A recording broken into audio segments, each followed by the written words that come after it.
మూడో వాక్యం చెప్పిస్తున్నారు. అమోఘమైన దివ్యమైన వాక్యం చెప్తున్నారు. ఆత్మబుద్ధ్యాత్మమేవాహం అన్నాడండి. ఎవరు ఎప్పుడైతే ఆంజనేయ నుంచి ముక్క అన్నారో రాములు వారు చెమటలు వచ్చేస్తున్నారు. ఆంజనేయ నోటి ద్వారా ఆత్మబుద్ధ్యాత్మమేవాహం అనేసరికల్లా అనుకున్నారు. ఆశ్చర్యం అయిపోయింది ఎవరికి? శ్రీరామచంద్రుడికి. ఎందుకంటే ఆయన చెప్పిన అర్థం ఏమిటంటే, ఆంజనేయ స్వాములు వారు చెప్పింది దేహబుద్ధ్యాతు దాసోహం. దేహబుద్ధితో చూసుకుంటే మీరు దేవుడు, నేను దాసుని. మీరు దేవుడు, నేను మీకు పాదసేవ చేసే దాసుని. సరే, జీవబుద్ధితో చూసుకుంటే అవిద్య విశిష్ట, అవిద్య ఎందుకు ప్రతిఫలించినటువంటి చైతన్యం ఉందో ఆ చైతన్యం జీవుడు అంటారు. మా ఎందుకు ప్రతిఫలించిన ఏ చైతన్యం ఉందో ఆ చైతన్యం ఈశ్వరుడు అంటారు. అందుచేత మాయోపాధిక ఈశ్వర. జీవబుద్ధితో చూసుకుంటే మీరు పరమేశ్వరుడు అంటే సర్వజ్ఞుడు, నేను ఇంచిద్దు. దేంతో చూసుకుంటే జీవబుద్ధి చూసుకుంటే మీరు సర్వజ్ఞుడు. అది ఈ రచనా జగత్తుతో చక్కగా మాయ ఉపాధిగా చేసుకొని ఈ ప్రపంచమంతా కూడా నిర్మించినటువంటి సర్వజ్ఞుడు మీరు. కానీ నేను కించిద్దుడు జీవబుద్ధి చూసుకుంటే. ఇక మూడవది ఆత్మబుద్ధితో చూసుకుంటే అక్కడ మీరే నేను, నేనే. ఈ నేనే నీవు, నీవే నేనంటే జ్ఞానము బోధిద్దామని ఈయన ప్రయత్నించేశారు. ఎవరు పాపం ఈయన దీనికోసం ప్రయత్నించేసి ఎంతో ప్రేమతో పిలిస్తే ఆయన ముందు ఆ అనుభవం చక్కగా చెప్పేశారు. అదే నీవు ఇది రావాలి. మానవ జన్మ సార్థకత ఎప్పుడైతే సమకూరుతుంది, ఇది బాగా పట్టించుకోవడానికే అనంత శాస్త్రం. అర్థమైందా? అనేకమైన ఉదాహరణలు, అనేకమైన ముక్తులు, అనేకమైన ప్రాజ్ఞులు, అనేకమైన గురువులు, అవి అంతా ఈ ముఖ కోసమే. ఏ ముఖ కోసం? నేనే నీవు, నీవే నేను. ఇదండి వేదాంతుల సారమైన వాటిది. మరి ఈ సారం పట్టడానికి ఒక్కొక్కరికి ఒక్కొక్క కల్పం కూడా చాలు. యుగాలుగా కల్పం. ఇటువంటి సారం పట్టించుకోవడానికి ప్రయత్నంతో పరీక్షిత్ మహారాజు 7 రోజుల్లో పొందేశాడు. సత్వాంగ మహారాజు 2 రోజుల్లో పొందేశాడు. ఇక మనం 8 రోజుల్లో పొందుతామో చాలా కాలం ఉంది. ఇక్కడ మనకి ఇప్పుడు సెప్టెంబర్ 12 వరకు ఉంది. ఈ వరకు పొందలేము మనం. అందుచేత ఇప్పుడు చెప్పారు, నత్వేవాహం జాతునాసం నత్వం నేమే జనాయుపాః నైవ న భవిష్యామః సర్వే వయమతః పరం. అయ్యా, అందుచేత ఇటువంటిది ఆ దివ్యమైనటువంటి విషయాన్ని మొత్తం వాళ్ళకి అందించారు. అందించి ఇంకా ముందుకు వెళ్తున్నాడు ఆయన.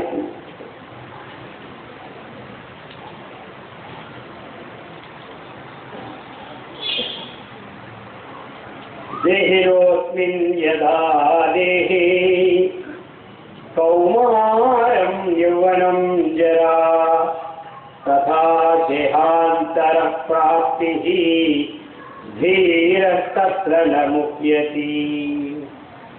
దేహిరోస్మిన్ యథా దేహే కౌమారం యౌవనం జరా తథా దేహాంతర ప్రాప్తిః ధీరస్తత్ర న ముహ్యతి.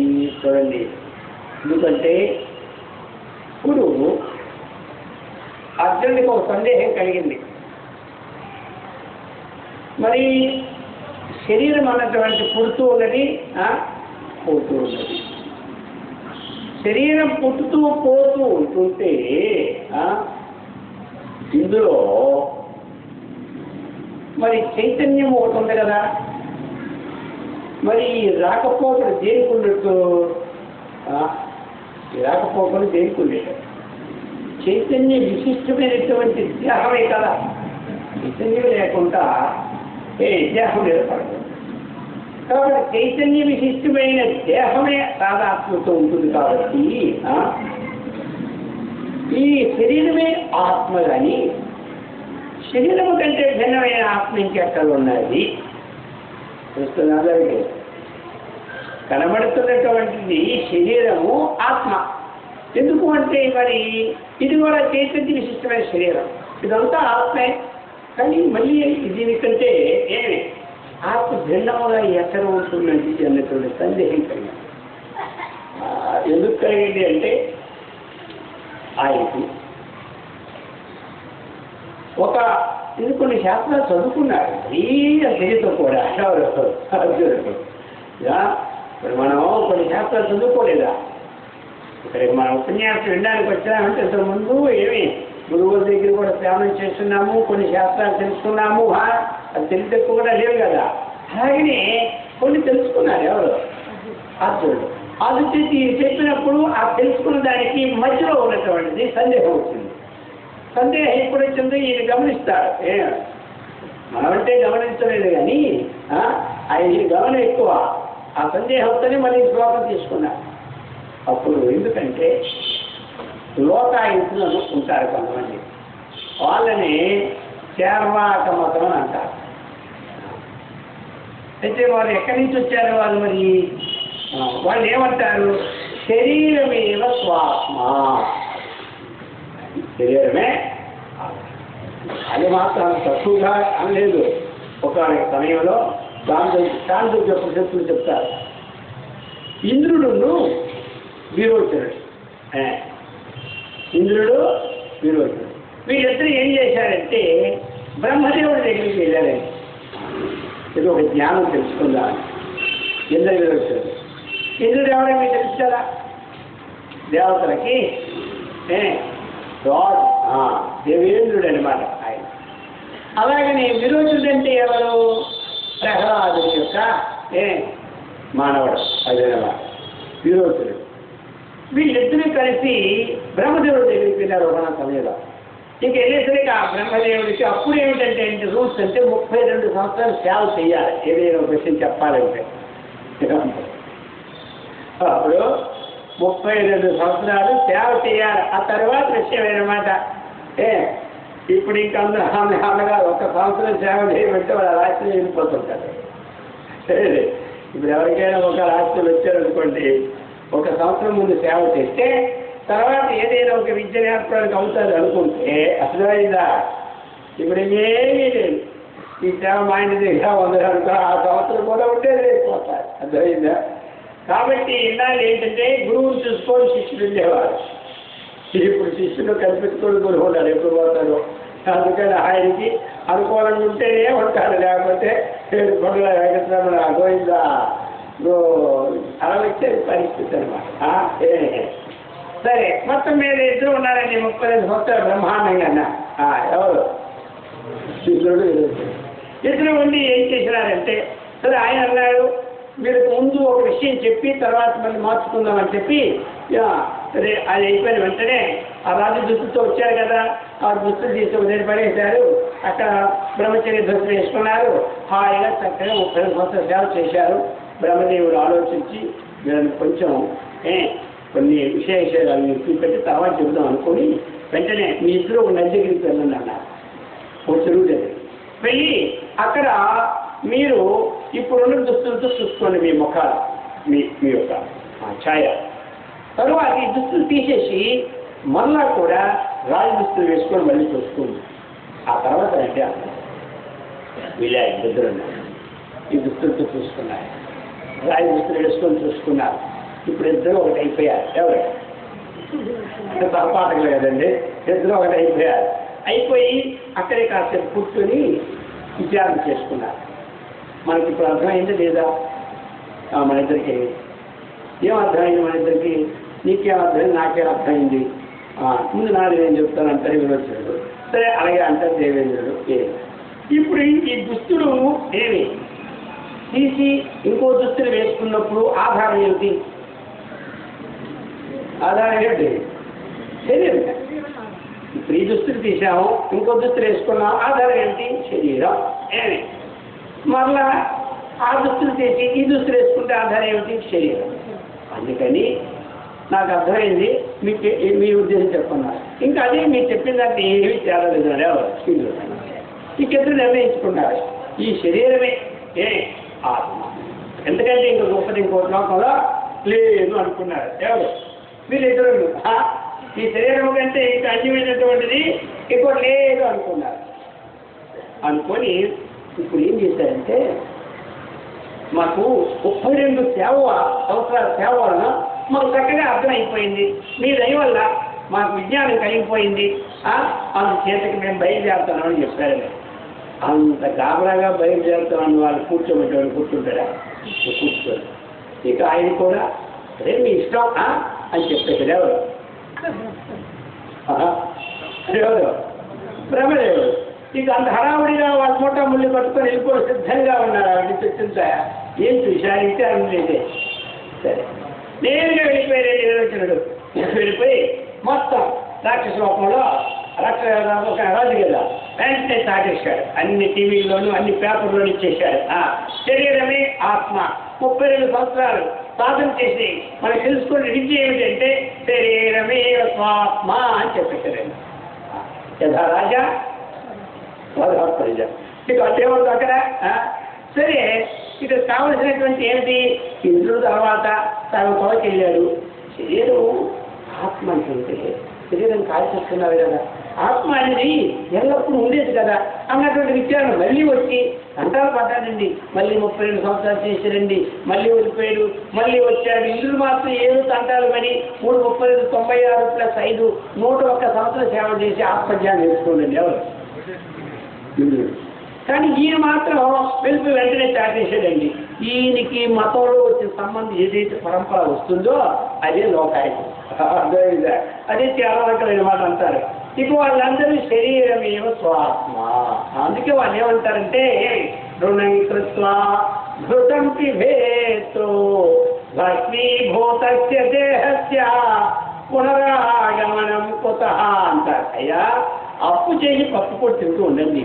ఎవరికెవరు రుణమే లేదు. ఎందుకంటే ఈ ఆత్మ శరీరం ఇది పోయిందంటే మళ్ళీ వచ్చేది లేదు, పోయేది లేదు. అందుచేత మీకు ఎక్కడెక్కడ అప్పు పడుతుందో తెచ్చుకోండి. అయ్యో రుణమైపోతాము, మళ్ళీ ఎక్కడ పుడతాము, మళ్ళీ ఏమైపోతాము, ఇది లేదు అన్నారు. అప్పు చేసి పప్పు పొడిదనమని చెప్పారు. అర్థమైందా? అది కాబట్టి మరి వాళ్ళ శరీరము ఎంతో విశిష్టమైన చైతన్యమైన శరీరమే ఆత్మ అన్నటువంటి విషయాన్ని ఉంటే శరీరం కంటే అతిరిక్తమైన విషయం ఉన్నదా అన్నటువంటి సందేహం వస్తుంది ఎవరికి? ఇది అన్నమాట. శాస్త్రం చెబుతుంది శరీరమే స్వాత్మానం పశ్యతి పశువు అని పేరు పెట్టేసింది. అర్థమైందా? శరీరమే ఆత్మ అని ఎవరు తెలుసుకుంటారో వారికి ఏం చెప్పింది? పశువు అని పేరు పెట్టింది. అందుచేత ఇక్కడ ఈ యొక్క విషయాన్ని చక్కగా అర్థం చేసుకున్నాడు. చేసుకొని చెప్తున్నారు దేహినోస్మిన్ యథా దేహే కౌమారం యౌవనం జరా తథా దేహాంతర ప్రాప్తి ధీరస్తత్ర న ముహ్యతి. ఈ జీవుడికి 4 అవస్థలు ఈ శరీరంలో చెప్తున్నారు. దేహిన దేహే దేహే అత్యాస్థితి దేహమునందు ఎవరంటున్నారో వాడిని ఏమంటారు? దేహి అంటారు. దేహి అంటే ఏమిటి?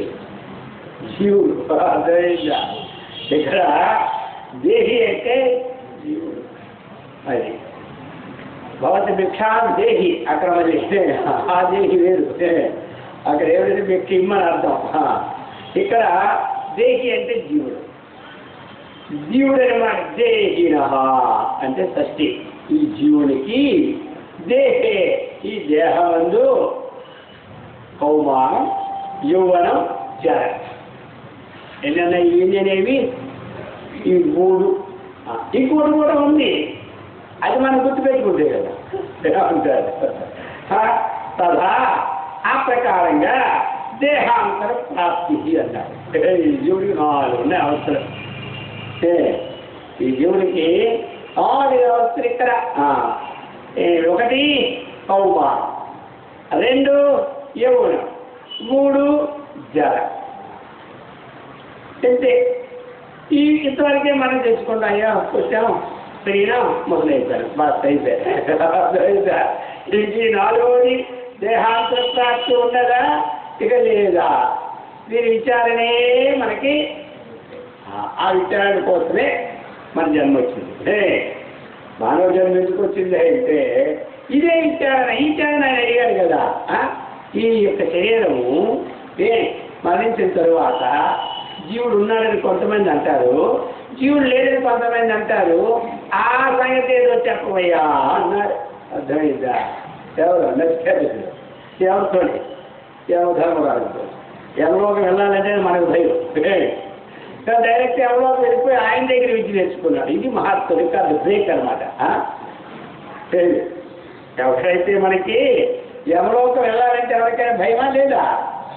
విష్ణులోకి వెళ్ళాలంటే మహా సంతోషం, వదిలేసుకుని వెళ్తాం. ఎవరోకి వెళ్ళాలంటే అప్పుడే ముందే కావకముందే ఏడుపు. అర్థమైందా? ఇది లోకి వెళ్తాం తర్వాత కదా.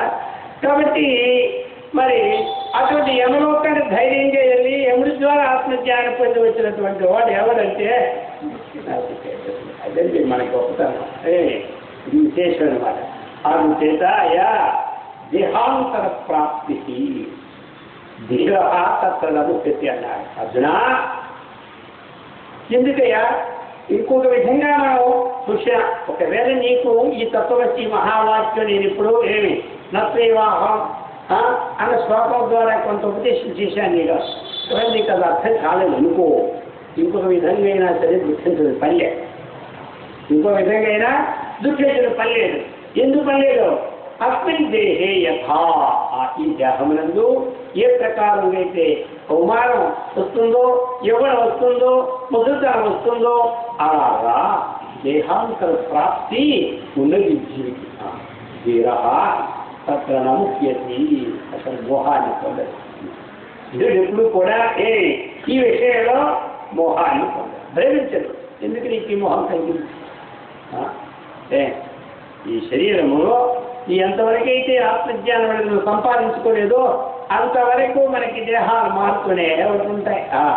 ఆ దేహాలు దేవదేహాలు కావచ్చు, లేకపోతే మానవ దేహాలు కావచ్చు, లేకపోతే పశుపత్యాది దేహాలు కావచ్చు. మన యొక్క కర్మను బట్టి ఆ దేహం వస్తుంది. అందుచేత ఈ విషయంకైనా నీ విచారించవలసిన పని లేదు అని చెప్పుకొచ్చాను. అందుచేత ఎందుకంటే ఈయన ఏ విధంగా అయినా సరే ఆ విజ్ఞానాన్ని చక్కగా ఈయన బోధించాలన్నటువంటి తాపత్రం పట్టుకోండి. ఆయన ఉద్దేశించి మనందరం కూడా బాగుపడాలనే ఉద్దేశంతో ఆ శ్రీకృష్ణ పరమాత్మ ఎందుకు అంటే సరైనటువంటి శిష్యుడు దొరికినప్పుడే చెప్పారు. అది ఇక ఈయన ద్వారా లోకానికి ఉపకారం కలుగుతున్న ఉద్దేశంతో ఇంకా ఆలోచించారు. ఇక ఆలోచించి జన్మ ఎప్పుడు ఇచ్చామో సుఖము తప్పదు, దుఃఖము తప్పదు. మనం చేసినట్టు ప్రతి పుణ్యకర్మ వల్ల పాపకర్మ వల్ల సుఖ దుఃఖాలు మనకు వస్తూ ఉంటుంటాయి. అయితే అవి వచ్చినప్పుడు ఏం చెయ్యాలి? మరి ఆ ద్వంద్వాలు వచ్చినప్పుడు ఏం చెయ్యాలి అన్నటువంటిది మనకి ప్రశ్న. అందుకు చెప్తున్నారు. మాత్రాస్పర్శూంతేయ శీతోష్ణ సుఖ దుఃఖదా ఆగమాపాయినో అనిత్యాః కాంతి తిక్షస్వ భారత. ఇది కూడా మంచి అద్భుతమైన శ్లోకం. అర్థమైందా? ఒకటి ఏంటంటే కొన్ని అక్షరించినా దొరకడండి.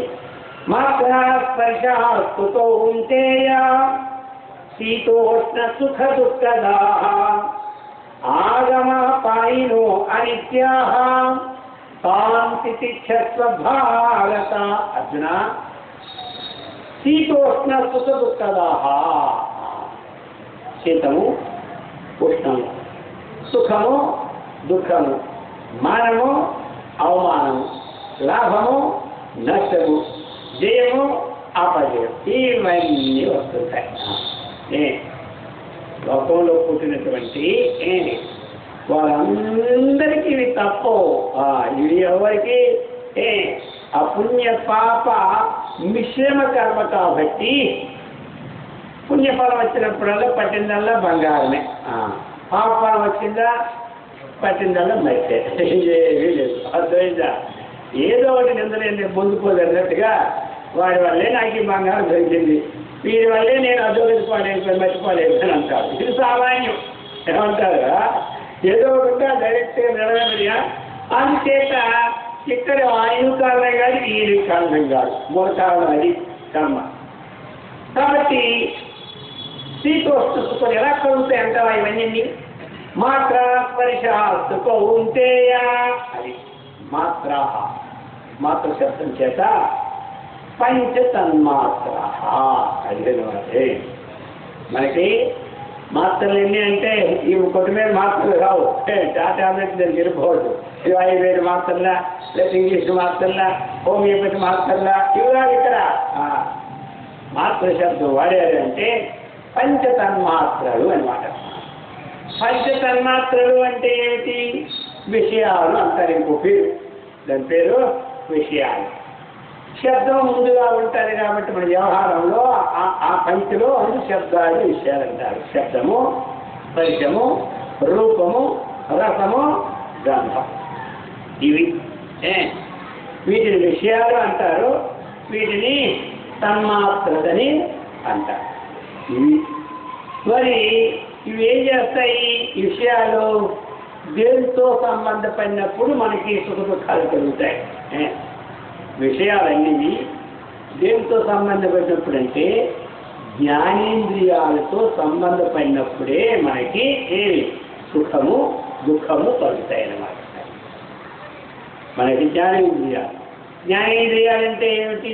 శ్రోత్రము, వక్కు, చక్షు, జిహ్వ, ఘ్రాణ, ఈ 5 జ్ఞానేంద్రియాలు. ఈ ఇంద్రియాలు ఏమి ఎక్కడ సంచరిస్తాయి అంటే ఆది భూములు ఈ విషయాలు. అవి ఎక్కడికి పోయిందా? వాటి స్థానాలు ఎక్కడికి పోతాయంటే ఇప్పుడు మనకంటే ఎన్నో పుణ్యక్షేత్రం వస్తుంది, ఎలాగో అవి కూడా ఈ విషయాలతో సంబంధం పెట్టుకుంటుంటాయి అన్నమాట ఈ ఇంద్రియాలు. అందుచేత శ్రోత్రేంద్రియము ఏ విషయాన్ని గ్రహిస్తాను అని అడిగితే ఏం చెప్పాలి మనం? శబ్ద విషయాన్ని గ్రహిస్తాలి, శబ్ద విషయాన్ని. ఇప్పుడు శ్రోత్రేంద్రియం ద్వారా అంతఃకరణం సుఖము పొందుతుంది, దుఃఖం పొందుతుంది. ఎవరైనా వచ్చారనుకోండి, ఒకరు వచ్చి అబ్బా ఏంటి మీరు ఎంత గొప్పవారండి, మీరు మా ఊరు వచ్చిన తర్వాత ఈ వీధిలో ఉన్న తర్వాత మీరు ఏ ముహూర్తం అడుగు పెట్టలేదండి, మా వీధి వారందరూ ఎంత శాంతి సుఖంగా ఉన్నారంటే అది మీ వీధిని చెప్పడానికే నలుగు కాదండి, కానీ చాలా లాభం మా వీధిలో